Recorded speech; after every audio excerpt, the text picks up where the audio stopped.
Welcome back, Virtual Physical Science. This section is about magnetism. Magnetism is one of the fundamental forces of nature. I'm sure you guys have heard someone say something like, when the woman put the cookies on the counter, the students were drawn to them like a magnet. Right? So you probably have an idea in your head that a magnet can attract things. But it can also repel things. Just like with electricity, there's attraction and repulsion with magnetic forces.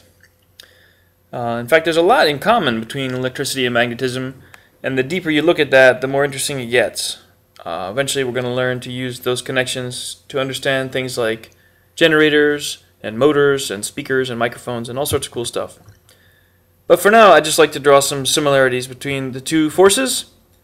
We've studied about electric charge, how it can be positive and negative, and there turns out to be something kind of like magnetic charge. We don't call it that. And instead of positive and negative, we call it north and south. But it's very similar. We studied electric fields, these invisible force fields that exist around any electric charges. Well, guess what? There are magnetic fields that exist invisibly around anything with a magnetic charge. And if you're an electrical thing and you're in an electrical field, you're going to feel an electric force. And the same goes with magnetism. There's a magnetic force that magnetic things feel. So what kind of things are magnetic? Well, turns out everything is. Electrons, protons, and neutrons, which are the basic building blocks of atoms, which are in everything, those guys have what's called spin. And that spin is like their magnetic charge. Now it's kind of weird, but that spin is not actually anything spinning around. It sounds like that. We don't exactly know what it is. It's just a property that these particles have, like mass and electric charge. They have this magnetic charge, which we call spin. Anyway, this is what gives things a magnetic capability. Often the spin of particles will cancel out, and this is what happens with the protons and neutrons in the nuclei of atoms. And the nuclei are not very much responsible for magnetism. Spin up and spin down are the two kinds of spin. And normally in the nucleus, these two types cancel each other out, and the nuclei don't cause much magnetism. And it's the electrons that are primarily responsible for magnetism. There are a lot of steps to understanding where a normal kind of magnet comes from that you're used to playing with. It starts with the fact that electrons have spin, and that makes each electron a tiny little magnet. But the spin of electrons usually cancel each other out inside an atom.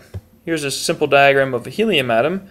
2 protons, 2 neutrons in the nucleus, and these 2 electrons in the outside. One with spin up and one with spin down. Well, those are going to pretty much cancel each other out, and an atom of helium is not much of a magnet. But in some elements, like iron, nickel, and cobalt in particular, the electrons are arranged in such a way that the atom itself does not have a net spin of 0. It has some kind of spin. Not all the electrons are able to cancel each other's spin out, and so each atom of iron, nickel, and cobalt acts like a little magnet. Well, if you put a bunch of atoms together, usually their spins are in kind of random directions, and they cancel out. As you can see in this diagram here, the spins are all oriented randomly. But again, not always. Sometimes, in some pieces of iron, groups of billions of atoms called a magnetic domain will have spins that are aligned in the same direction. And it's kind of like together we stand, united we stand, divided we fall, right? Together, these atoms' spins cause a much larger magnetic effect. If they're all randomly oriented, it's like people who aren't working together, they're not going to get much done. When these spins cooperate and all point in the same direction as they do in a magnetic domain, then this chunk of iron has much larger magnetic field. But a domain is microscopically small. Even though it's billions of atoms, we can't see it. It's so small. And the domains themselves are usually oriented randomly. So they also would normally cancel each other out. But in some situations, a big piece of iron, big enough to hold in your hand, has its domains aligned. And when the domains are aligned, we get a magnet.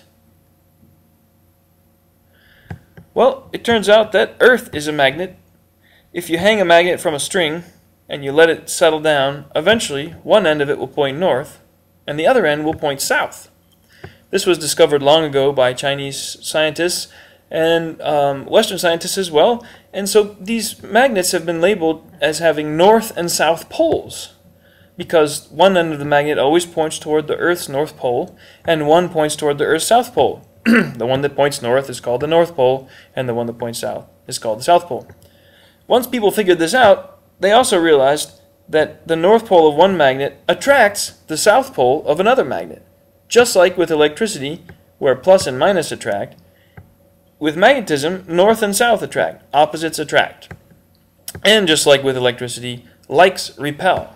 If you bring two south poles of magnets together, they push apart, and two north poles also push apart. Now this is a funny thing, because if the north pole of a magnet is attracted towards Earth's north pole, well then Earth, if it is a magnet, which indeed it is, it must have its magnetic south pole in the north. You know, up there where Santa Claus lives, up by Europe and Asia, the north part of the Earth, that's where the Earth's south magnetic pole is. If it was the Earth's north magnetic pole, it wouldn't attract the north pole of a magnet. It would attract the south pole, but it doesn't. And so the Earth's north magnetic pole is in the south pole of the Earth, down below Madagascar and Australia. Kind of weird. The Earth's magnet is upside down. Every few thousand years, for reasons we don't understand, the Earth's magnetic polarity reverses. So, at one time in the past, the Earth's magnetic north pole was in the geographic north pole, up above Europe and Asia. And one time in the future, that will happen again. We don't know exactly how often this occurs, and we don't know exactly what causes it. Mysteries. So the Earth's magnetic nature causes a magnetic field to be produced all around the Earth. All magnets have a magnetic field surrounding them, and this is the way the Earth's might look. Magnetic field lines point from the North Pole to the South Pole. So the Earth's magnetic field exists inside the Earth and out in space. We don't know exactly what causes it, although most scientists that study it think that it's caused by the motion of molten iron and nickel inside the Earth's core. The Earth's magnetic field out in space protects us from particles and radiation that the sun shoots at us every once in a while. So it's kind of like a magnetic force field, and without it, our atmosphere and we would be in big trouble. Alright, so what would happen if we put a compass in the magnetic field of Earth? You guys know what a compass is? Invention of the ancient Chinese scientists. They figured out that a magnet always points north, and so they figured out a way to suspend a tiny little magnet so that it can rotate freely and tell you which way north is. So what would happen if we put one of these compasses in Earth's magnetic field?